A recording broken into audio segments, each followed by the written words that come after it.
কারা পথ দেখাবে? তখন দয়াল নবীজি বলেছিলেন, আর শাইখু ফি কওমিহি কান নাবিয়্যু ফি উম্মতিহি। হে আমার সাহাবারা, তোমরা জেনে রাখো, আমার পরবর্তীতে হেদায়েতের জন্য আসবেন শায়েখগণ। আলহামদুলিল্লাহ আলহামদুলিল্লাহ নাহমাদুহু ওয়া নাস্তাগফিরুহু ওয়া নাউযু বিল্লাহি মিন শুরুরি আনফুসিনা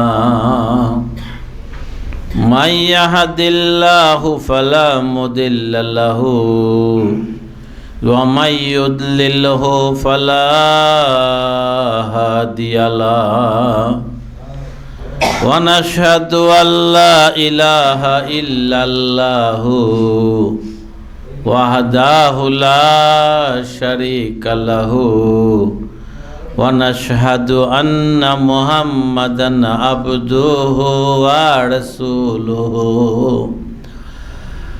قال الله تعالى في كلامil مجيد والفرقان الحميد وممن خلقنا أمة يهدون بالحق وبه يعدلون أما بعد। আজকের এই পবিত্র জুমার দিনে ইন্টারন্যাশনাল আশিক রাসূল অর্গানাইজেশনের সদর দফতর মিরপুর দরবার শরীফের সাপ্তাহিক আশিক রাসূল মাহফিলে সমবেত সম্মানিত অতিথিবৃন্দ, মুআজ্জাজ মোহতারাম ওলামায়ে কেরাম, শান্তিপ্রিয় আশিক রাসূল ও ধর্মপ্রাণ মুসলমান ভাই ও বোনেরা, পাশাপাশি অনলাইন প্ল্যাটফর্মে যুক্ত দেশ বিদেশের অগণিত মুক্তিকামী ভাইয়েরা, আসসালামু আলাইকুম ওয়া রাহমাতুল্লাহি ওয়া বারাকাতুহু। আপনারা সবাই কেমন আছেন? আলহামদুলিল্লাহ, লাখো শুকরিয়া মহান আল্লাহ তাআলার, যিনি দয়া করে আমাদেরকে তার সর্বশ্রেষ্ঠ হাবিব হযরত রাসূল পাক সাল্লাল্লাহু আলাইহি ওয়াসাল্লামের উম্মত হওয়ার সৌভাগ্য দান করেছেন। লাখো দরুদ ও সালাম জানাই রাহমাতাল লিল আলামিন হযরত রাসূল করিম সাল্লাল্লাহু আলাইহি ওয়াসাল্লামের পরশময় কদম মোবারকে, যিনি দয়া করে আমাদেরকে তার চির শান্তির ধর্ম বিশ্বময় প্রচারের জন্য মনোনীত করেছেন। আপনারা জানেন, মহান আল্লাহ তাআলা 18,000 মাখলুকাতের মাঝে সর্বশ্রেষ্ঠ সৃষ্টিরূপে এই মানব জাতিকে এই পৃথিবীতে প্রেরণ করেছেন। আল্লাহ বলেছেন, ইন্নী জাইলুন ফিল আরদি খলিফা। আল্লাহ জমিনে মানুষকে তার প্রতিনিধি হিসেবে প্রেরণ করেছেন। আল্লাহর প্রতিনিধি হিসাবে মানুষের প্রথম এবং প্রধান দায়িত্ব হলো আল্লাহর পরিচয় জানা এবং তা বিশ্বময় প্রচার করা। কিন্তু পরিতাপের বিষয়, মানুষ দুনিয়াতে এসে আল্লাহকে বেমালুম ভুলে গিয়ে নফসের তাড়নায়, শয়তানের ধোঁকায় পড়ে নানাবিধ পাপাচারে লিপ্ত হয়েছে। ফলে আল্লাহর রহমত থেকে বঞ্চিত মানুষ নানাবিধ বিপদ আপদ বালা মুসিবতে পড়ে চরম দুঃখ কষ্টের মাঝে জীবন যাপন করতে শুরু করে। দয়াময় আল্লাহ এই মানুষের দুঃখ কষ্ট দেখে তাদেরকে আবার হেদায়েতের পথে তুলে আনার জন্য, আলোর পথে তুলে আনার জন্য, শান্তির পথে তুলে আনার জন্য অনাদিকাল থেকে এই পৃথিবীতে অগণিত নবী রাসূল ও ওলি আল্লাহ প্রেরণ করেছেন। পবিত্র কোরআনে বর্ণিত হয়েছে, ওয়া মিম্মান খালাকনা উম্মাতুন ইয়াহদুনা বিল হাক্কি ওয়া বিহি ইয়াদিলুন। আমার সৃষ্টির মাঝে একটি সম্প্রদায় আছে যারা মানুষকে সৎ পথ দেখায় এবং সমাজে ন্যায় বিচার প্রতিষ্ঠা করে। আল্লাহর মনোনীত এই সমস্ত মহামানবগণকে নবুয়তের যুগে বলা হতো নবী রাসূল, আর বেলায়েতের যুগে বলা হয় ওলি আল্লাহ। আদি পিতা আদম আলাইহিস সালাম থেকে শুরু করে আখিরি নবী হযরত রাসূল পাক সাল্লাল্লাহু আলাইহি ওয়াসাল্লাম পর্যন্ত এই পৃথিবীতে মানুষকে হেদায়েতের জন্য 1,24,000 পয়গাম্বর প্রেরিত হয়েছে। সর্বশেষে রাহমাতুল লিল আলামিন হযরত রাসূল পাক সাল্লাল্লাহু আলাইহি ওয়াসাল্লামকে শেষ নবী খাতামুন নবীন হিসেবে আল্লাহ প্রেরণ করেছেন এবং তার মাধ্যমে আদম আলাইহিস সালাম থেকে যে ইসলামের সূচনা ঘটেছিল তার পরিপূর্ণ রূপ দিয়ে পূর্ণতা দান করেছেন। তাই তো পবিত্র কোরআনের সর্বশেষ আয়াতে আল্লাহ রাব্বুল আলামিন বলেছেন, আল ইয়াউমা আকমালতু লাকুম দীনাকুম ওয়া আতমামতু আলাইকুম নিমাতি ওয়া রাদিতু লাকুমুল ইসলাম দীনা। আজ আমি তোমাদের ধর্মকে পূর্ণ করে দিলাম, এতে আমার নিয়ামত পরিপূর্ণ করে দিলাম এবং তোমাদের জন্য ইসলামকে ধর্ম হিসেবে মনোনীত করলাম। ইসলাম পরিপূর্ণ মানব জীবন বিধান। ইসলামের মাঝেই রয়েছে মানুষের জন্ম থেকে মৃত্যু পর্যন্ত কিভাবে আমরা অতিবাহিত করব, প্রতিটি পদে পদে স্তরে স্তরে আমাদের কিভাবে দায়িত্ব পালন করতে হবে, আল্লাহর দিক নির্দেশনা সুন্দরভাবে তুলে ধরা হয়েছে। কোরআনের বাস্তব রূপায়ণ দয়াল নবীজি হাদিসের মাধ্যমে, তার কর্মের মাধ্যমে, তার বাণী মোবারকের মাধ্যমে তা বাস্তবায়ন করে মানব জাতির কাছে উপস্থাপন করেছেন।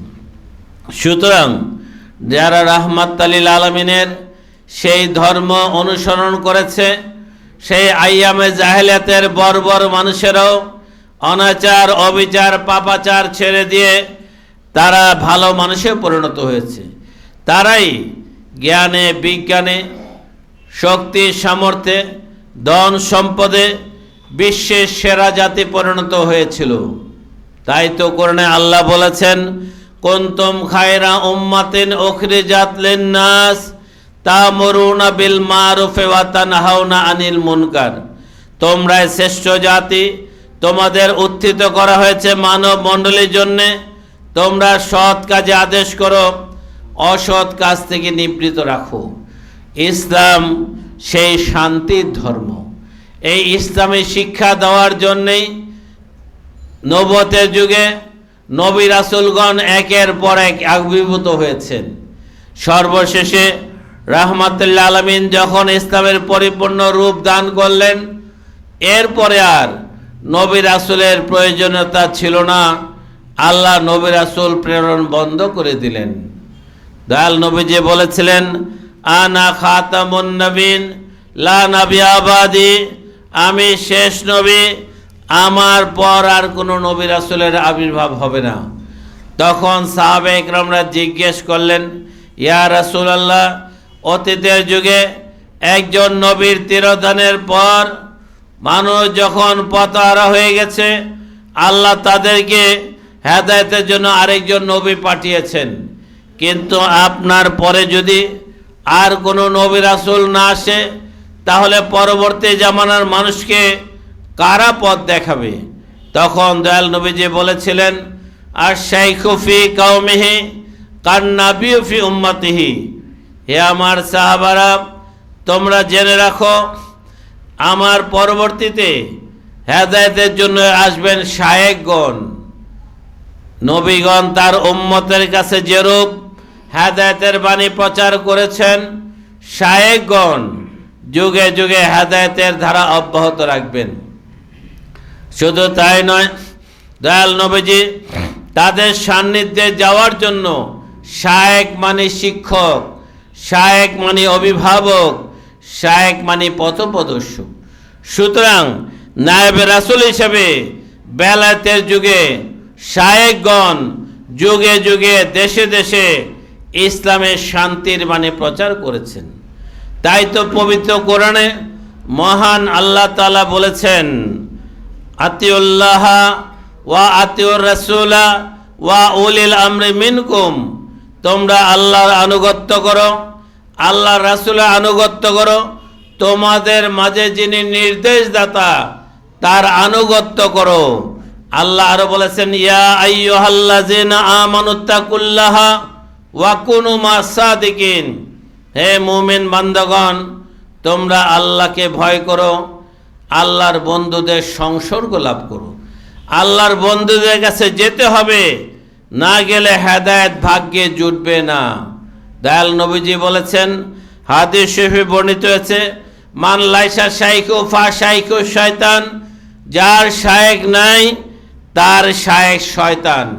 সুতরাং আমাদেরকে নায়েব রাসূল ওলি আল্লাহদের সান্নিধ্যে গিয়ে শায়েখ রূপে তাদের শিক্ষা গ্রহণ করতে হবে, তাহলেই আমরা ইসলামের বাস্তব শান্তি লাভ করতে পারবো। সম্মানিত আশেক রাসূল ভাইয়েরা, আল্লাহর ধর্ম প্রচার করবে তারাই যারা আল্লাহর মনোনীত, রাসূলের নায়েব হবে তারাই যারা রাসূলের মনোনীত। কি বলেন, তাই নয় কি? কোনো সরকারের অনুমতি ছাড়া নিজে নিজেকে সরকারের প্রতিনিধি হওয়া যায়? কখনো নয়। প্রতিনিধি হতে হলে অবশ্যই আল্লাহর মনোনয়নের প্রয়োজন। নিজে নিজে ঘোষণা দিয়ে কোনো লাভ নাই। নিজে নিজে ঘোষণা দিয়ে ফেরাউনও ঘোষণা দিয়েছেন। যুগে যুগে বহু ইতিহাসে অনেকেই ঘোষণা দিয়েছিল তারাই, কিন্তু আল্লাহ তাদের অ্যাকসেপ্ট করে নাই। আল্লাহর মনোনীত নয় তারাই ধ্বংসপ্রাপ্ত হয়েছে। একদিন, 2 দিন, 3 দিন ধোঁকা দেওয়া যায়, চতুর্থ দিন আর ধোঁকা দেওয়া যায় না, ধোঁকাবাজের ধোঁকা ধরা পড়ে যায়।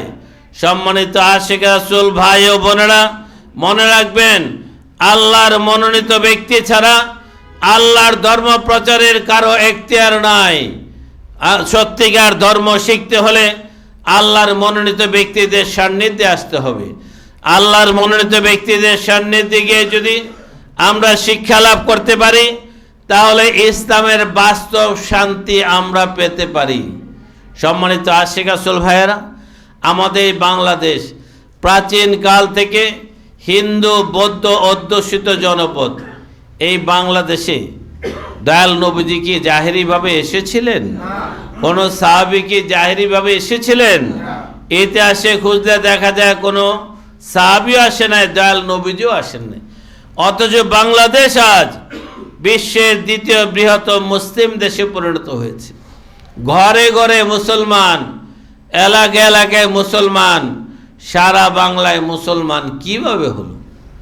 ইতিহাস খুঁজলে দেখা যায় ইসলামের দাওয়াত নিয়ে এসেছিলেন নায়েবে রাসূল হিসেবে হযরত শাহজালাল রাহমাতুল্লাহ আলাইহি, হযরত শাহ মখদুম রাহমাতুল্লাহ আলাইহি, হযরত কমরউদ্দিন রুমি রাহমাতুল্লাহ আলাইহি, হযরত খানজাহান রাহমাতুল্লাহ আলাইহি, হযরত শাহ সুলতান বলখী রাহমাতুল্লাহ আলাইহি, হযরত বাইজিদ বুস্তামি রাহমাতুল্লাহ আলাইহির মতো মহান ওলি আল্লাহগণ, তাদের সন্নির্দেশে হিন্দু বৌদ্ধরা তাদের সুন্দরতম আদর্শ দেখে, তাদের অলৌকিক শক্তি দেখে তারা তাদের কাছে নত হয়ে তাদের আনুগত্য প্রকাশ করেছেন, তাদেরকে মেনে নিয়েছেন। দেখা গেছে কোনো অলি আল্লাহদের মাঝে থাকে অলৌকিক ঘটনা, অলৌকিক শক্তি, অলৌকিক কারামত থাকে আল্লাহর অলিদের কাছে। হযরত শাহজালাল রাহমাতুল্লাহ আলাইহির শ্রেষ্ঠ কারামত হলো তিনি সুরমা নদী জায়নামাজ বিছিয়ে অতিক্রম করেছিলেন। কি জানেন তো আপনারা? সাধারণভাবে পানির উপর দিয়ে জায়নামাজ বিছিয়ে কি পার হওয়া যায়? যায় না। কিন্তু আল্লাহর ওলির শান এখানে। হযরত খাজা মাইনুদ্দিন চিশতি রাহমাতুল্লাহ আলাইহি তিনি এক ঘটি পানি তুলে আনা সাগর শুকিয়ে দিয়েছিলেন। এক ঘটিতে কি একটা সাগরের পানি কি ঢুকানো যায়? কিন্তু আল্লাহর ওলি চাইলে পারে। আল্লাহ তাদেরকে সেই দয়া, সেই রহমত, সেই কুওয়াত, সেই ফজিলত তারা দান করেন। সুতরাং আল্লাহর ওলিদের জীবনে হয় অলৌকিক ঘটনা। যখন বাংলার হিন্দু বৌদ্ধরা বিপদগ্রস্ত হয়ে আল্লাহর ওলির সান্নিধ্যে গিয়েছে, তখন তাদের দোয়ায়, তাদের সহবতে গিয়ে তাদের রোগ ভালো হয়ে গেছে, তাদের বিপদ দূর হয়ে গেছে। তখন তারা বলতো, আপনি তো সাক্ষাৎ ভগবান। কারণ হিন্দু রীতিতে ধর্মযাজকদের বা ধর্ম ঠাকুরদেরকে বলা হয় ভগবানের অবতার। সুতরাং তারা ভেবেছিল শাহজালালও বুঝি অবতার, শাহ পরাণও বুঝি অবতার।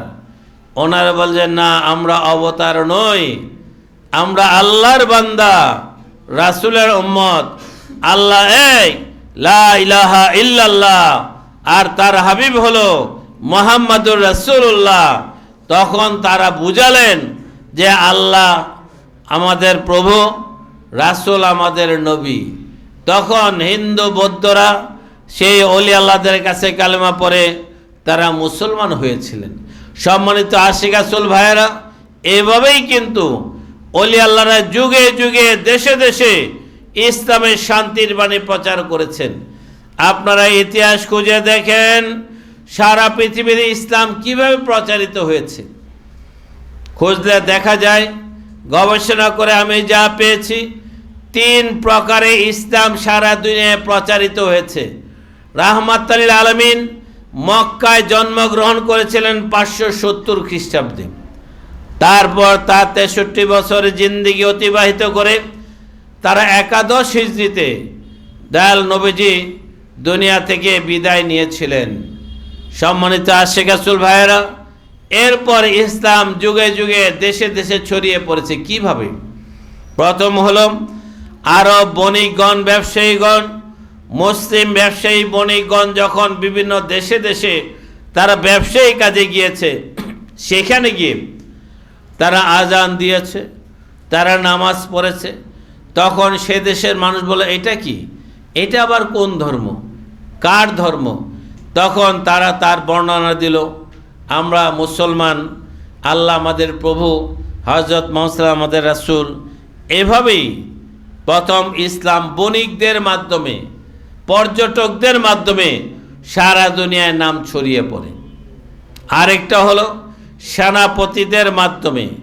সেনাপতি তারেক যেমন স্পেন বিজয় করেছিলেন, ঠিক তেমনিভাবে এই ভারতবর্ষ মুসলিম সেনাপতিগণই বিজয় অর্জন করেছেন। সেনাপতিগণ দেশ দখল করেছেন, ইসলামের শাসন প্রতিষ্ঠা করেছেন। কিন্তু পরিতাপের বিষয়, দেশ জয় করলেও মানুষের মন জয় করতে পারেন নাই। যে কারণে এই ভারতবর্ষ 700 বছর ইসলাম মুসলিম শাসন প্রতিষ্ঠিত হলেও আজ ভারতবর্ষ হিন্দুস্তান মুসলমানের দেশ হয় নাই। কি বলেন, তাই নয় কি? হিন্দুস্তানে পরিণত হয়েছে। স্পেন, যে স্পেনে মুসলমানরা শাসন করেছে 500 বছর, সেই স্পেনের কর্ডোবা নগরী ছিল মুসলিম শাসনে জ্ঞান বিজ্ঞানের বাইতুল হিকমা বিজ্ঞানাগার ছিল। কিন্তু আজকে স্পেনে গিয়ে দেখেন মুসলমানের খবর নাই, শাসনও শেষ, ধর্মও শেষ। কিন্তু আরেকটা মাধ্যম হলো অলি আল্লাহদের মাধ্যমে। অলি আল্লাহগণ যখন যেখানে গিয়েছেন তাদের মাধ্যমেই ইসলামের শান্তি স্থায়ী রূপ লাভ করেছে। যেমন বাংলাদেশে অলি আল্লাহগণ আগমন করেছেন, তারা এখানে সৈন্য সামন্ত নিয়ে যুদ্ধ করতে আসেন নাই, তারা হৃদয়ে আল্লাহকে ধারণ করে তারা বাংলায় এসেছিলেন। তাদের অলৌকিক শক্তি দ্বারা তারা মানুষের মন জয় করেছেন। তাদের শিক্ষা লাভ করে এই বাংলার মানুষ ইসলামকে তাদের হৃদয়ে ধারণ করেছেন। আজ এই বাংলাদেশ মুসলিম দেশে পরিণত হয়েছে। সম্মানিত আশিক রাসূল ভাইয়েরা, এভাবেই অলি আল্লাহগণ যেখানেই গিয়েছেন সেখানেই এই শান্তির বাণী ইসলাম স্থায়ী রূপ লাভ করেছে। আমার পরিচিত একজন সেনা কর্মকর্তা, তিনি জাতিসংঘ মিশনে ডিউটি করতে গিয়ে তিনি তখন রাশিয়ার উজবেকিস্তানে গিয়েছিলেন। তখন অবিভক্ত রাশিয়া ভাঙে নাই। তখন তিনি বলেন, সেখানে যাওয়ার পর আমি সারা রাশিয়া, আমরা যেহেতু জাতিসংঘের পক্ষ থেকে আমরা প্রতিনিধি দল, আমরা ঘুরে ঘুরে দেখতাম কোথায় কি হয়, কেমন আছে। ঘুরতে ঘুরতে বিভিন্ন জায়গায় দেখলাম ওখানে মুসলমান আছে সীমিত। তারপর তাদের রমজান মাস, তারা ইফতার করে। আমরা বাংলাদেশে ইফতার করি, আমরা শরবত দিয়ে আমরা শুরু করি, পানি পান করে আমরা ইফতার শুরু করি। কি বলেন, তাই নাকি? কিন্তু ওই দেশে মুসলমান তারা ভদকা দিয়ে, ভদকা বলতে মদ দ্বারা তারা ইফতার শুরু করে। আমাদের সেই অফিসার, আমার পরিচিত সেই অফিসার, আর এটা কি, এটা তো হারাম, তোমরা এটা খাও কেন? কয়ে না, এটা তো আমরা বাপ দাদা পূর্বপুরুষ থেকে খেয়ে আসছি। এইভাবেই কিন্তু তাদের ধর্ম চলছে। একদিন সেই অফিসার তার বাড়িতে রাশিয়ানদের দাওয়াত দিল, রাশিয়ান মুসলমানদেরকে দাওয়াত দেওয়ার পর তারা এসে তার কাছে ইফতার করলো। উনি এই বাংলাদেশের সিস্টেম অনুযায়ী শরবত দিয়ে, জুস দিয়ে, অন্যান্য খাবার দিয়ে ইফতার আয়োজন করলেন। মেহমানরা এসে সবাই দেখলেন, অবাক, আমাদের ভদকা কোথায়? না, আমাদের নিয়ম এটা নয়, যেহেতু আমার বাড়িতে ইফতার, আমি আমাদের নিয়ম অনুযায়ী ইফতার করাবো। তারপর তারা শরবত পান করে, জুস পান করে তারা ইফতার শুরু করলো। পরবর্তীতে তারাও প্রশংসা করেছে এটা উত্তম পন্থা। সুতরাং এই ইসলাম প্রচার করেছে বিভিন্ন জায়গায়, কিন্তু ওলি আল্লাহদের ইসলাম সেটা রসুলের সেই ইসলাম, হেরার সেই হেরা গুহার ইসলাম। এই ইসলামে যে শান্তি, এই ইসলামে যে বাস্তবতা, তা অন্য কোনো ইসলামে নাই। আমি একবার দুইবার নয়, বহুবার মক্কা মদিনায় গিয়েছি। সেখানে সারা পৃথিবীর মুসলমানরা আছে, আপনারাও নিশ্চয়ই যারা গিয়েছেন তারা দেখেছেন। সেই মসজিদে নববীতে যখন নামাজে দাঁড়িয়েছি, দেখলাম আমরা আল্লাহু আকবার বলে আমরা নাভির উপরে হাত দিয়ে নামাজ শুরু করি, হাত রাখি। আরেক দল আল্লাহু আকবার বলে বুকের মধ্যে হাত দিয়ে দুই হাত রেখে তারা নামাজ শুরু করে। আরেক দল আছে যারা নাভির উপরেও দেয় না, বুকেও দেয় না, সোজা অ্যাটেনশন, দুই হাত ছেড়ে দিয়ে তারা নামাজ পড়ে। কি বিচিত্র! আমরা সবাই এক আল্লাহর বান্দা, এক রাসূলের উম্মত, কিন্তু দেশে দেশে ইসলামের রীতিনীতির কত পার্থক্য। যে কথা বলছিলাম, আমার পরিচিত সেই সেনা কর্মকর্তা তিনি বললেন, আমি একদিন এক পাহাড়ে গেলাম পর্যবেক্ষণ করতে, ইউনাইটেড নেশনসের অবজারভার হিসেবে। আমি সেখানে গিয়ে হঠাৎ আসরের নামাজের আজান শুনতে পেলাম। আমি অবাক হলাম, আজানটা ঠিক আমাদের বাংলাদেশের মসজিদের আজানের মতো। আমি অবাক হয়ে আমি গাড়ি থামালাম, নামলাম, মসজিদে গিয়ে সেই মুয়াজ্জিন সাহেবের সাথে সাক্ষাৎ করলাম, জিজ্ঞাসা করলাম, আপনারা এই আজানটা পাইলেন কোথায়? রাশিয়ার অন্য কোথাও তো এই মসজিদে তো এই স্টাইলে আজান দেয় না, আপনারা এটা পেলেন কোথায়?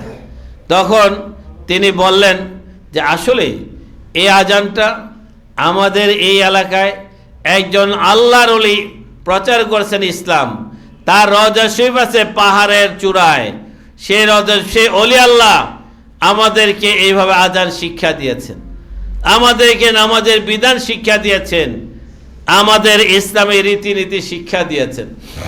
তখন বোঝা গেল আসলে ওলি আল্লাহদের শিক্ষাই সব এক, অভিন্ন, সুন্দরভাবে রাসূলের বাস্তব ধর্মের শিক্ষা তারা দান করে থাকেন। সম্মানিত আশিক রাসূল ভাইয়েরা, এই জন্য ওলি আল্লাহদের সান্নিধ্যে গেলেই সত্যিকার ইসলামের শান্তি লাভ করা যায়। সম্মানিত আশিক রাসূল ভাইয়েরা, আসলে ওলি আল্লাহদের শিক্ষা লাভের মাধ্যমে প্রকৃত শান্তি অর্জন করা যায়। এখন সমস্যা হলো অনেকে মনে করে আগের যুগে ওলি আল্লাহ ছিল, বর্তমান যুগে ওলি আল্লাহ নাই। আসলে কি তাদের ধারণা ঠিক? কখনো নয়। নবী রাসূলগণ এসেছিলেন, তারা তাদের দায়িত্ব পালন করে একের পর এক তারা আবার আল্লাহর কাছে চলে গেলেন। বেলায়েতের যুগে ওলি আল্লাহগণ এসেছেন, একের পর এক তারা দায়িত্ব পালন করে আল্লাহর কাছে চলে গেলেন। তেমনি ভাবে এই শিক্ষা প্রচারের জন্য যুগে যুগে দেশে দেশে কিয়ামত পর্যন্ত ওলি আল্লাহগণ আসছেন, আসবেন। এটাই বাস্তব, এটাই সত্য। সুতরাং ওলি আল্লাহগণ অতীতেও ছিল, এখনো আছে এবং ভবিষ্যতেও থাকবে।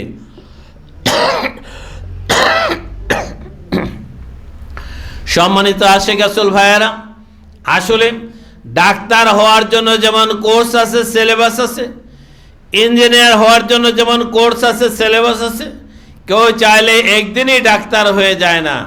ডাক্তারি পড়তে হলে তাকে এসএসসি এইচএসসি পাস করে তাকে মেডিকেল কলেজে ভর্তি হতে হয়। তারপর 5 বছর লেখাপড়া করে তাকে ডাক্তারি পাস করতে হয়। তারপর হাতে কলমে আরও 1 বছর ইন্টার্নশিপ করতে হয়। কি করতে হয় না? হয় না? অনুরূপভাবে ইঞ্জিনিয়ার হতে গেলেও তাকে এসএসসি এইচএসসি পাস করে ইঞ্জিনিয়ারিং কলেজ ইউনিভার্সিটিতে ভর্তি হতে হয়। আইনজীবী হতে হলেও তাকে এসএসসি এইচএসসি পাস করে তাকে কলেজ ইউনিভার্সিটিতে ভর্তি হতে হয়। এটাই বাস্তব, এটাই সত্য। অনুরূপভাবে ওলি আল্লাহ হওয়ার জন্য কেউ একবারেই ওলি আল্লাহ হয়ে যায় না, কেউ একবারেই সে আল্লাহকে পেয়ে যায় না, তাকেও কোর্স করতে হয়। এটারও সিলেবাস আছে। আপনি ইসলামের শিক্ষা 2টি আপনার মনে রাখবেন। পবিত্র কোরআনে আল্লাহ বলেছেন সূরা মাইদায়, লিকুল্লি জালনা মিনকুম শিরআতাও ওয়া মিনহাজ, তোমাদের জন্য নির্ধারণ করা আছে শরীয়ত এবং তরিকত। শরীয়ত হলো আমাদের জাহেরি জীবনকে সুন্দর সুশৃঙ্খল করে, আর তরিকত আমাদের আত্মাকে পবিত্র করে। শরীয়তের শিক্ষা লাভের জন্য আমরা মক্তব, মাদ্রাসা, স্কুল, কলেজ, ইউনিভার্সিটিতে যাই। গিয়ে আমরা হাফেজ, কারি, মুফতি, মুহাদ্দিস, মুফাসসির, ইসলামী চিন্তাবিদ, গবেষক ইত্যাদি হতে পারি। অনুরূপভাবে তরিকতের শিক্ষা লাভের জন্য আপনাকে নায়েব রাসূল ওলি আল্লাহর সান্নিধ্যে যেতে হবে। আপনাকেও তরিকতের শিক্ষার জন্য ক্লাস আছে, কোর্স আছে, সিলেবাস আছে, অতিক্রম করতে হবে।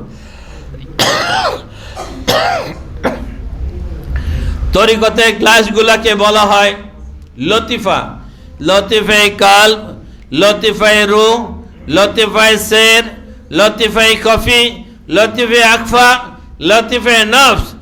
এই লতিফা পর্যায়ক্রমে অতিক্রম করতে করতে আপনি যদি নফসের হাকিকত খুলতে পারেন, আল্লাহ রাসূল বলেছেন মান আরাফা নফসাহু ফাকাদ আরাফা রাব্বাহু, যে তার নফসকে চিনেছে সে তার প্রভুকে চিনেছে। সুতরাং আপনাকে আল্লাহ পর্যন্ত পৌঁছাতে হলে অবশ্যই ওলি আল্লাহর সান্নিধ্যে গিয়ে তরিকতের শিক্ষা গ্রহণ করে আল্লাহর নৈকট্য লাভ করতে হবে। সম্মানিত আশিক রাসূল ভাইয়েরা, এই তরিকতের শিক্ষা আমরা বাস্তবে এই মিরপুর দরবার শরীফে দিয়ে থাকি। আপনি যদি বিশ্বাসের সাথে আমল করেন তাহলে আপনি সেই নিয়ামত, সেই রহমত, বরকত লাভ করতে সক্ষম হবেন। আসলে আমরা যে যাই হই না কেন, আল্লাহর দয়া ছাড়া আমাদের বাঁচার কোনো উপায় নাই। কি আছে? কি আল্লাহর দয়া ছাড়া কেউ চলতে পারে? আল্লাহর দয়া ছাড়া কি ব্যবসা হয়? আল্লাহর দয়া ছাড়া কি চাকরিতে উন্নতি লাভ করা যায়? আল্লাহর দয়া ছাড়া কি লেখাপড়া আগানো যায়? কোনোভাবেই যায় না। যেতে হলে আল্লাহর দয়া লাগবেই। আর এই দয়া পাওয়ার জন্য মনটাকে পবিত্র করতে হবে। আল্লাহু লা ইয়ানজুরু ইলা সুওয়ারিকুম ওয়া আমওয়ালিকুম ওয়ালাকিন ইয়ানজুরু ইলা কুলুবিকুম ওয়া নিয়াতিকুম। আল্লাহ মানুষের চেহারা, সুরত, ধন সম্পদ কিছুই দেখেন না। তিনি দেখেন মানুষের অন্তর, তিনি দেখেন মানুষের নিয়ত।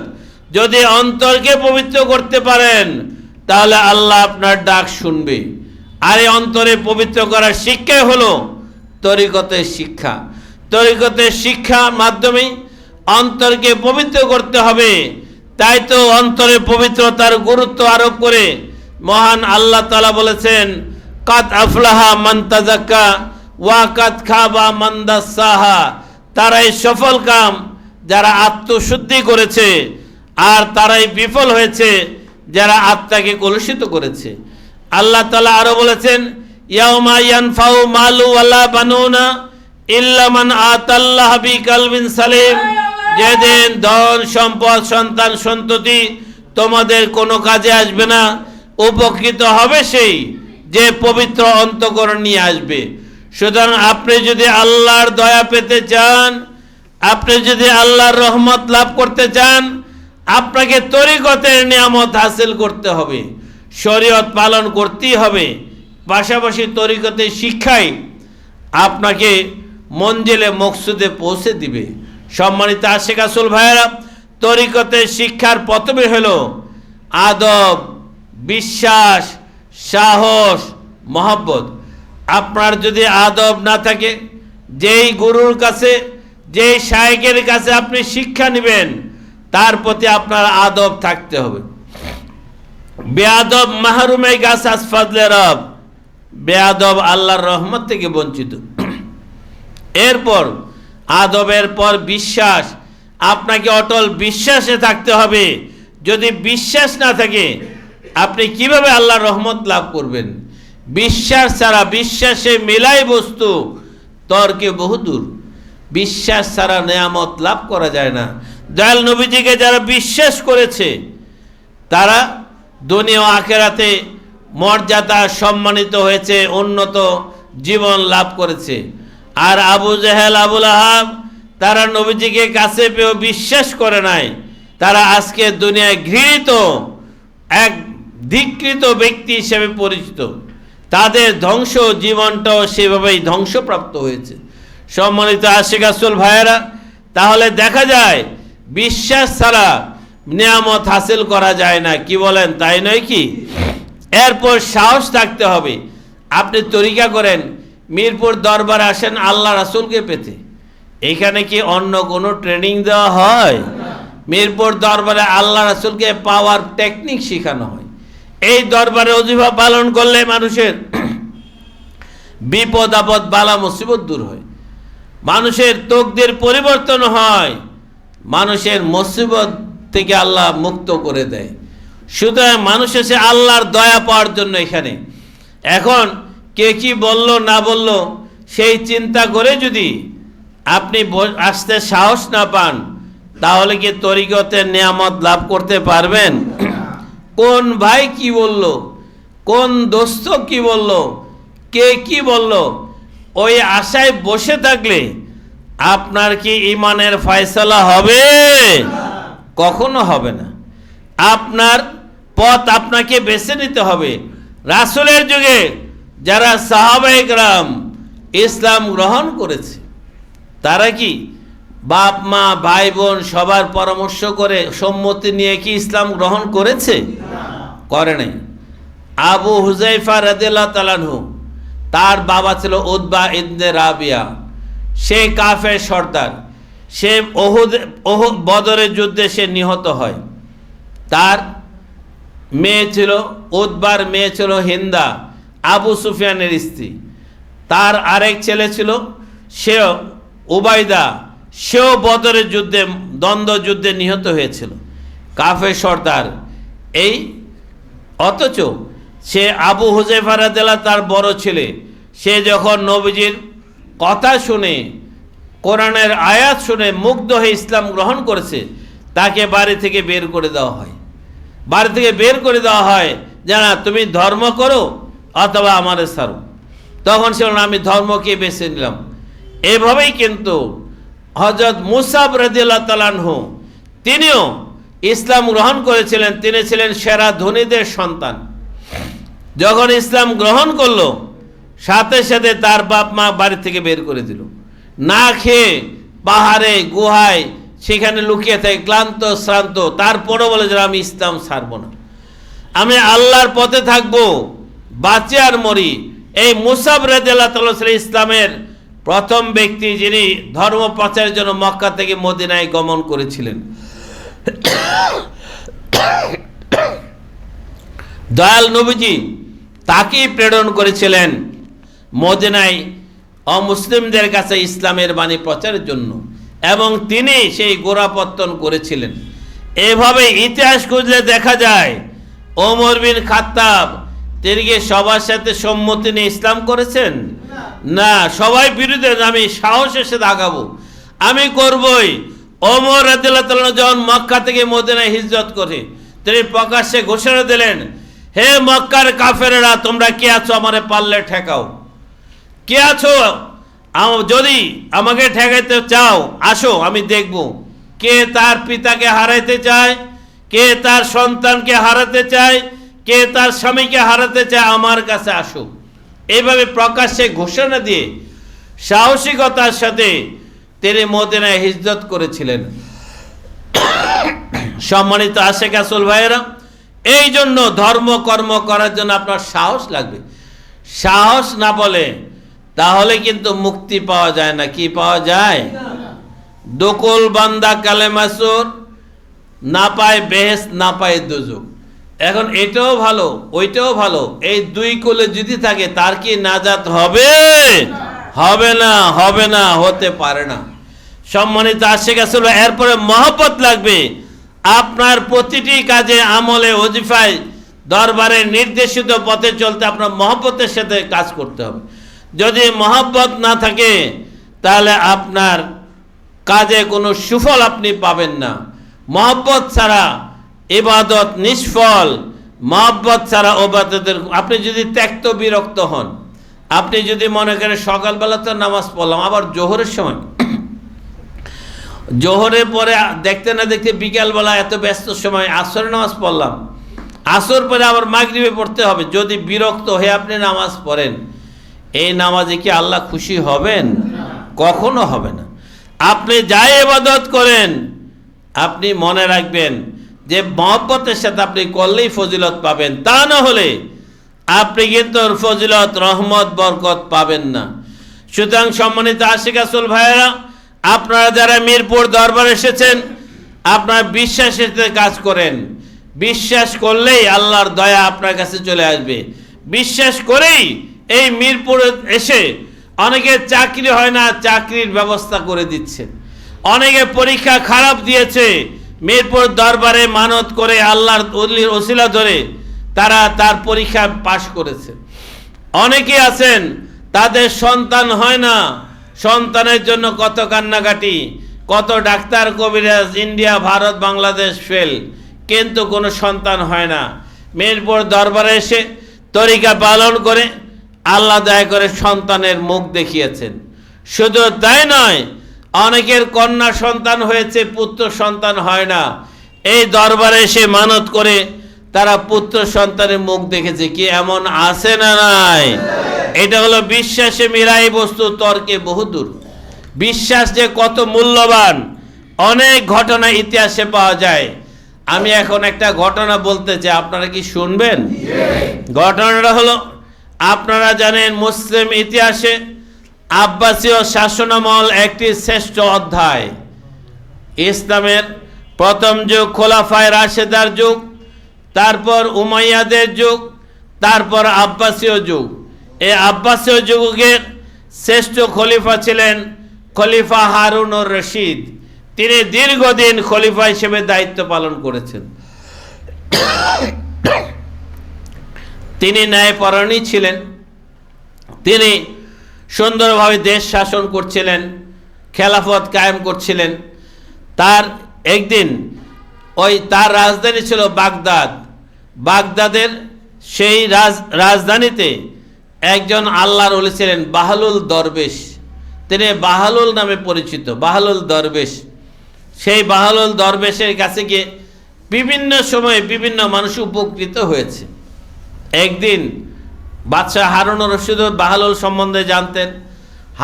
হারুনুর রশিদের সহধর্মিণী বেগম জুবাইদা তিনিও জানতেন বাহলুল দরবেশ একজন আল্লাহর ওলি, খাঁটি ওলি। যাই হোক, বিভিন্নভাবে বিভিন্ন সময়ে তিনি তার প্রমাণও পেয়েছেন। একদিনের ঘটনা, সেই বাহালুল দরবেশ তিনি হঠাৎ দেখতে পেলেন এক জায়গায় একটা দরিদ্র পরিবার না খেয়ে মৃত্যুর অবস্থায়, এতিম পরিবার, শিশু বাচ্চারা না খেয়ে চিৎকার করে কান্নাকাটি করছে। তাদের ঘরে খাদ্য নেই, ঘর নেই, চাল নেই, চুলা নেই, কিছুই নেই। এই বাচ্চাদের দেখে, এতিম বালক বাচ্চাদের দেখে তার মায়া হলো। তখন তিনি আল্লাহর কাছে প্রার্থনা জানালেন। তখন আল্লাহর পক্ষ থেকে নির্দেশ প্রাপ্ত হয়ে তিনি ঘর থেকে বের হলেন। বের হয়ে ঘোষণা দিলেন, তোমরা কে আসো, বেহেস কিনতে চাও, আমার কাছে আসো, আমি বেহেস বিক্রি করব। তখন বাগদাদের রাস্তায় রাস্তায় ফেরি করে ডাকতে লাগলো। ডাকতে ডাকতে উনি অনেক ঘুরলেন, কিন্তু কেউ কিনতে রাজি হয় না। জিজ্ঞেস করে কত দাম, বলল যে 50,000 দিরহাম। 50,000 দিরহাম নাম শুনলেই তো চুপ, আর কথা বলে না। কিন্তু বাহালুল দরবেশে কিছু বলতেও সাহস পায় না। যাই হোক, এইভাবে করতে করতে ঘুরতে ঘুরতে বাহালুল দরবেশ চিন্তা করলো যে আমি এইদিকে শুধু ঘুরে তো কাস্টমার পাই না, দেখি খলিফার দরবারে গিয়ে দেখি উনি কি বলে। ওনার তো পয়সা আছে, সামর্থ্য আছে, ইচ্ছা করলে উনি কিনতে পারে। গেল খলিফা হারুন রশিদের কাছে। যাওয়ার পর ডাক দিয়ে বলল, বেহেস কিনবেন? বেহেস? আয়, কি ব্যাপার, বাহালুল কি বলে? খলিফা তার স্টাফকে বলাই ডাক দো। বাহালুল দরবেশে ডাকলো। ভিতরে নেওয়ার পর খলিফা হারুন রশিদ দরবারে বসা, তার পরিষদ উপস্থিত। বলে, কী ব্যাপার বাহালুল? বলল যে আমি বেহেস বিক্রি করব। কি বেহেস? কাজে আপনি যদি কিনেন 50,000 দিরহাম দেন, আমি কাগজে লিখে দিব আপনাকে বেহেস দিয়ে দিলাম। তখন খলিফা হারুন রশিদ বললেন, বুঝতে তার বিশ্বাস হলো না। কাগজে লেখা দিল, বেহেস হয়ে দিল। বলে, যাও যাও, আমি একটু ব্যস্ত আছি, তুমি যাও, এখন যাও। তো বের হয়ে চলে আসলো বাহালুল দরবেশ। রাজ দরবার থেকে বের হয়ে একটু সামনে এগিয়ে যখন ডাক দিল, বেহেস কিনবেন? বেহেস? তখন হারুন রশিদ ওয়াই বেগম জুবাইদা তিনি বললেন, কী ব্যাপার বাহালুল ভাই, কি কি কি বলেন? আমি বেহেস বিক্রি করবো, আপনি কি কিনবেন? বেগম জুবাইদা জানতো তিনি আল্লাহর ওলি। তখন বেগম জুবাইদা ডাক দিল, হ্যাঁ ভাই, আমি কিনবো, আসেন। কি ঘটনা কি? আপনি যদি আমাকে 50,000 দিরহাম দেন, আমি আপনার নামে একটা বেহেস লিখে দিয়ে দেব। তখন জুবাইদা বলল, ঠিক আছে, আমি কিনবো। কাজলা টাকা দেন। উনি সাথে সাথে আলমারি থেকে 50,000 দিরহাম আয়না বাহালুল দরবেশকে দিল। বাহালুল দরবেশ তার সার্টিফিকেট দিয়ে দিল, আমি জুবাইদাকে এই বেহেস বিক্রি করে দিলাম। তখন বাহালুল দরবেশ চলে গেল। বেগম জুবাইদা তো মহা খুশি, আল্লাহর ওলি আমাকে বেহেশতের সার্টিফিকেট দিয়ে দিছে, এটা তো আমার সবচেয়ে বড় পাওয়া, দুনিয়া ক্ষণস্থায়ী, আমি চিরদিন জান্নাতে থাকার একটা সুযোগ হলো। এইভাবে বেগম জুবাইদা অনেক খুশি, সারাদিন আনন্দে আত্মহারা। এই দিনটা যেন তার অন্যরকম। যাই হোক, সারাদিন শেষে রাতে যখন খলিফা হারুন রশিদ তার শয়ন কক্ষে ফিরে গেল, যাওয়ার পর জুবাইদার এত খুশি দেখে, কী ব্যাপার জুবাইদা এত খুশি কেন? তখন খলিফা, আমি একটা কাজ করছি। কি? আমি বেহেস কিনে ফেলছি। কি বেহেস কিনছো? হারুন রশিদের তো খলিফার তো মনে হয়ে গেছে বাহালুলের কথা। কি ব্যাপার? কেলে বাহালুল দরবার আসছিল, 50,000 দিরহাম দিয়ে আমি বেহেশতে কিনে ফেলছি। তখন উনি বলল, আরে বোকা, তুমি এত বোকা, তুমি তো বুদ্ধিমতী জানতাম, তুমি এত বোকার মতো 50,000 দিরহাম দিয়ে দিলা, আর একটা কাগজ সার্টিফিকেট দিল, এটি বুঝি তোমার বেহেস হয়ে গেল? এটা কি করলা? এরকম বোকামি করলা কীভাবে? 50,000 দিরহাম দিয়ে দিলা তারে। যখন খলিফা বিষয়টা এইভাবে গ্রহণ করলো, তখন বেগম জুবাইদার মনটা খারাপ হয়ে গেল যে হ্যাঁ হ্যাঁ, তখন এটা কি হলো, মানে নিজেও একটা বোকা সেজে গেছে।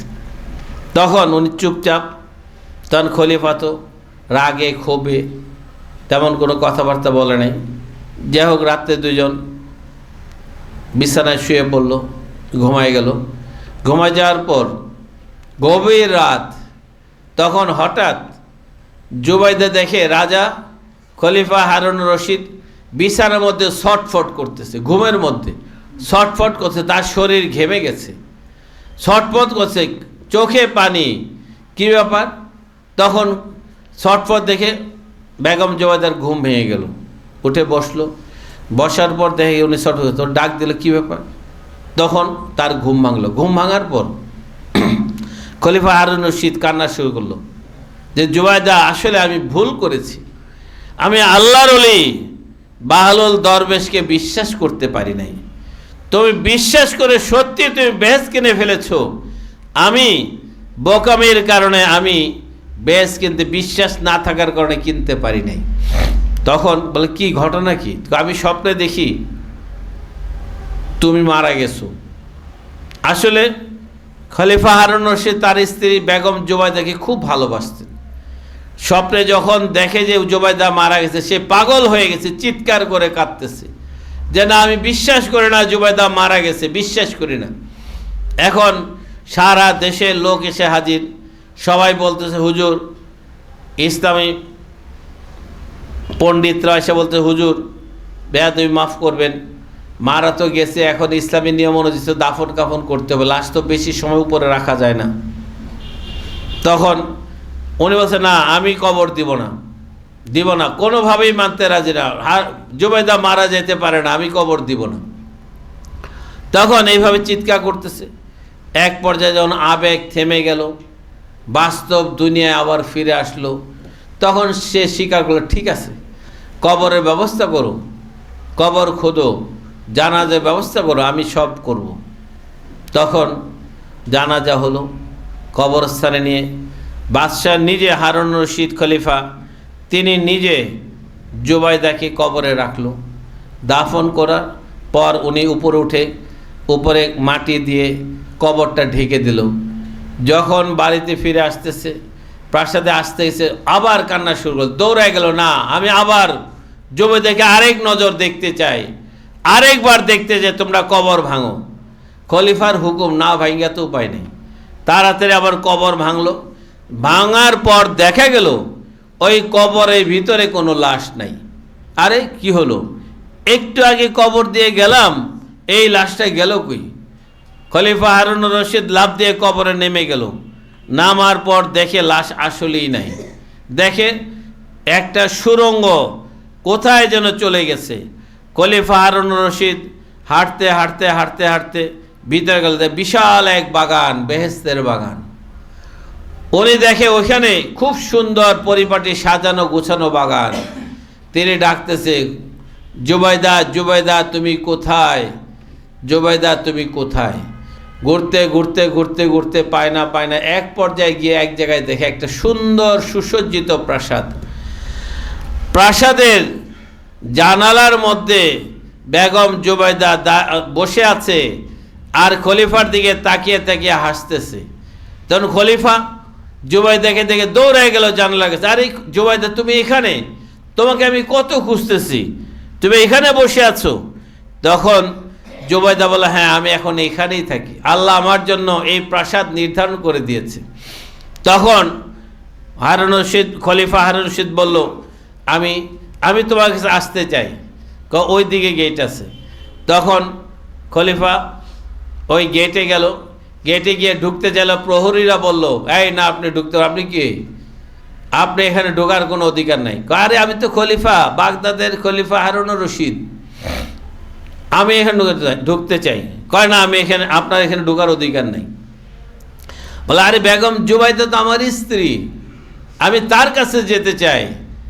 তখন প্রহরীরা বলল যে না, দুনিয়াতে থাকতে আপনার স্ত্রী ছিল, এখন আপনার স্ত্রী নাই, সে এখন জান্নাতি রমণী, সে জান্নাতে চলে গেছে, আপনার অধিকার নাই।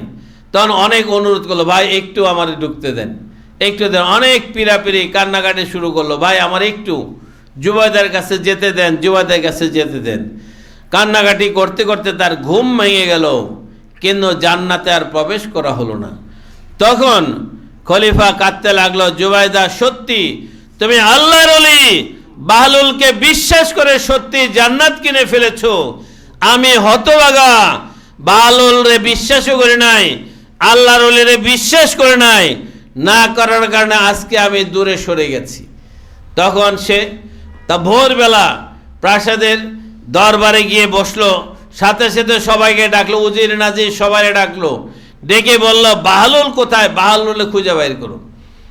খলিফার হুকুম, পুলিশ যত নিরাপত্তা রক্ষী বাহিনী আছে সবাই ছুটে চললো বাগদাদের অলিতে গলিতে রাস্তাঘাটে সব জায়গায়।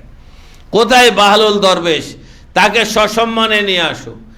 এন্ড খুঁজতে খুঁজতে খলিফার হুকুম, কার তো হুঁশ নাই, পাগল হয়ে খুঁজতেছে খুঁজতে সারাদিন খুঁজতে সন্ধ্যা। খলিফা অস্থির, কি পাও নাই এখনো, কই গেল, তার যেমনি হোক নিয়ে আসো। খলিফা অস্থির, খাওয়া নাই নাওয়া নাই, উনি অপেক্ষা করতেছে। সারাদিন পর রাত্রেবেলা সন্ধ্যার পরে গিয়ে দেখে বাহলুল দরবেশ এক গাছের নিচে বসে আছে। তখন পুলিশ তো দেখল, আরে আপনি এখানে বসে রয়েছেন, খলিফা আপনারে খুঁজতেছে, আমরা সবাই পাগল হয়ে খুঁজতেছি। কেন? কয় না, আপনাকে যাইতে বলছে, আপনি দয়া করে চলেন। কারণ খলিফা বলছে সম্মানের সাথে আইনো, তারে কিন্তু আবার অন্যভাবে খবর আছে। তা যাই হোক, সসম্মানে আপনি আসেন। তারপর তাকে নিয়ে আসছে পরে দরবারে আনার পর বাহলুল দরবেশ ভাবতেন কি ব্যাপার, এত পেরেশান কেন? কালকে আমি তার কাছে গেলাম, আমার পাত্তাই দিল না, আজকে এত মূল্য বেড়ে গেল, কারণ ঘটনা কি? তখন উনি আসছে পরে খলিফা তার সিংহাসন থেকে উঠে দাঁড়ায় গেল। দাঁড়ায় কি করবে দিশা, ভাই ভাই বসেন। কে কি ভাই, আপনি তো কালকে আসছিলেন একটা বেহেশত বিক্রি করার জন্য, আপনি আমার দেন, আপনার বেহেশতটা আমি কিনবো, 50,000 দিরহাম নিয়ে যান। তখন বাহলুল দরবেশ বলল, না আমার কাছে তো বেশ একটাই ছিল, বিক্রি হয়ে গেছে, আমার তো আর নাই। কয় না ভাই একটা দেন, আর একটা ব্যবস্থা করে দেন, আমার কাছে নাই। কয় না আপনি 50,000 5 লক্ষ দিরহাম দেব। কয় আমার কাছে নাই, আমি কি করব? খলিফা আমার কাছে নাই। কয় না আমি 50 লক্ষ দিরহাম দিব, তবু আমাকে দেন। তখন খলিফাকে বিনয়ের সাথে বলল, আমার কাছে নাই, যদি আমি আবারও সুযোগ আছে তাহলে আল্লাহর পক্ষ থেকে হুকুম হলে আমি চেষ্টা করব আপনাকে দেওয়ার জন্য। তখন খলিফা আফসোস করলো এবং আল্লাহর উপর ছেড়ে দিল, হে আল্লাহ তুমি দয়া করে আমার নসিব করো, আমিও যেন বেগম জুবাইদার মতো সৌভাগ্যবান হতে পারি। সম্মানিত আশিক রাসূল ভাইয়েরা, তাহলে আল্লাহর ওলির বিশ্বাস করলে যে নিয়ামত পাওয়া যায়, কি এতে বোঝা যায় না? যায় না। এই মিরপুর দরবার শরীফ আল্লাহর ওলিদের দরবার শরীফ। এই দরবারে সারা বিশ্বের কুতুবদের প্রধান কুতুল আক্তাব বসবাস করেন। এটা আপনাদের জন্য পরম নিয়ামত, কারো কথায় খটকায় নিয়ে লাভ নাই। আল্লাহ বানায় তার কুতুবদেরকে, কুতুল আক্তাবদের। আল্লাহর প্রশাসনের প্রধান প্রশাসনিক কর্মকর্তা হলেন কুতুল আক্তাব, রুহানি জগতের প্রধান কর্মকর্তা হলেন কুতুল আক্তাব। সুতরাং আল্লাহ বানায়, আল্লাহ ছাড়া কেউ বানাইতেও পারে না, আল্লাহ ছাড়া কেউ নামাইতেও পারে না। কেউ যদি বলে আমি নামায় দিছি, এটা তার মূর্খতা, তার নির্বুদ্ধিতা, তার আহাম্মকি, আল্লাহর সাথে শত্রুতা। এই নাফরমানদের জন্য মান আদালি ওয়ালিয়ান ফাকাদ আযানতু বিল হারব, যে তার ওলির সাথে বিরোধিতা করে আল্লাহ তার সাথে যুদ্ধ ঘোষণা করে। সুতরাং কুতুল আক্তাবের সাথে বিরোধিতা করা মানে হলো আল্লাহর সাথে রণপ্রস্তুতি নেওয়া। মনে রাখবেন, আল্লাহর সাথে ফাইট করতে যায়েন না, অস্তিত্ব বিলুপ্ত হয়ে যাবে। গত 5 বছরের ইতিহাসে দেখেছি কত নাদান মূর্খ ধ্বংসপ্রাপ্ত হয়েছে। এটাই বাস্তব, এটাই সত্য। আমি কি বুঝাতে পেরেছি? সুতরাং মনে রাখবেন, কারো কথায় বিভ্রান্ত হবেন না। এটা এমন জিনিস না মনে চাইলাম আপনারে দিয়ে দিলাম, আপনি চাইলেন আমারে দিয়ে দিলেন, এটা দেওয়া নেওয়ার কোনো বিষয় নয়। এটা আল্লাহ বিশ্ব জাহানের মালিক, আল্লাহ তা নির্ধারণ করে থাকেন। সম্মানিত আশিক রাসূল ভাই ও বোনেরা, মনে রাখবেন, সারা দুনিয়ায় যারা আজকে অনলাইন প্ল্যাটফর্মে শুনছেন, কারো কথায় বিভ্রান্ত হবেন না। আপনার কালকে জিজ্ঞেস করেন, আপনি যাকে বিশ্বাস করেন অন্তর থেকে জিজ্ঞেস করেন, আল্লাহকে বলেন, রাসূলকে বলেন, যে কুতুবুল আকতাব কোথায় তাকে খুঁজে বের করেন, তাহলে আপনার ভাগ্য খুলে যাবে। সম্মানিত আশিক রাসূল ভাইয়েরা, মিরপুর দরবার শরীফ আল্লাহর ওলিদের দরবার শরীফ, এত কোনো সন্দেহ আছে? এই দরবারে মানুষ এসে উপকৃত হয়। এই দরবার সেই দরবার যেখানে এসে আল্লাহর কাছে প্রার্থনা করলে আল্লাহ দয়া করে মঞ্জুর করেন। এটাই বাস্তব, এটাই সত্য। কি বলেন, তাই নয় কি? আমরা মিরপুর দরবারে এসেছি 5 বছর হলো। এর মধ্যে করোনা মহামারী গেল 2 বছর, 2.5 বছর। এরপরে বাকি কার্যক্রম চলছে। ইনশাআল্লাহ আমরা নবীজির ধর্ম প্রচারের কার্যক্রম চালিয়ে যাব। আপনারা কি সহযোগিতা করতে রাজি আছেন? আপনারা রাজি আছেন? রাজি আছেন? আলহামদুলিল্লাহ, হাত নামান। আমরা আল্লাহ রাসূলের ধর্মের জন্য সহযোগিতা চাই। আমরা আল্লাহ রাসূলের ধর্ম প্রচার করতে চাই, মানুষকে হেদায়েতের পথ দেখাতে চাই, মানুষের মুক্তির পথ দেখাতে চাই, আল্লাহ রাসূলের নৈকট্য লাভের পথ দেখাতে চাই। কাউকে বিভ্রান্ত করার কোনো সুযোগ নাই। সম্মানিত আশিক রাসূল ভাইয়েরা, আমি সারা জীবন মানুষের কল্যাণের জন্য চেষ্টা করেছি। দেশে বিদেশে আশিক রাসূল যারা আছেন, আপনারা আমাকে চিনেন। আপনাদেরকে নতুন করে বলার কোনো অবকাশ নাই। কারো কথায় বিভ্রান্ত হবেন না। আমি মিরপুর দরবারে থাকি, কারো কিছু জানার থাকলে আমার কাছে আসেন, আমি আপনার জবাব দিয়ে দিব। সম্মানিত আশিক রাসূল ভাইয়েরা, আমি সবার প্রতি আহ্বান জানাই, আপনারা মিরপুর দরবার শরীফে আসেন। আপনারা সত্যি আল্লাহ রাসূলের দয়া পাবেন, দুনিয়া আখিরাতে শান্তি ও মুক্তি লাভ করতে সক্ষম হবেন। সম্মানিত আশিক রাসূল ভাইয়েরা, ইতিমধ্যে আপনারা শুনেছেন আগামী 8ই ফেব্রুয়ারি আগামী বৃহস্পতিবার দিবাগত রাত হলো লাইলাতুল মেরাজ। কি বলেন, তাই নয় কি? লাইলাতুল মেরাজ, আসসালাতু মেরাজুল মুমিনিন, নামাজ হলো মুমিনদের মেরাজ। এই রজনীতে দয়াল নবীজি আল্লাহর দিদার পেয়েছিলেন, এতে কোনো সন্দেহ আছে? আল্লাহর দিদার পেয়েছিলেন। কিভাবে পেয়েছিলেন সেই রহস্য আসলে অনেকেই জানে না।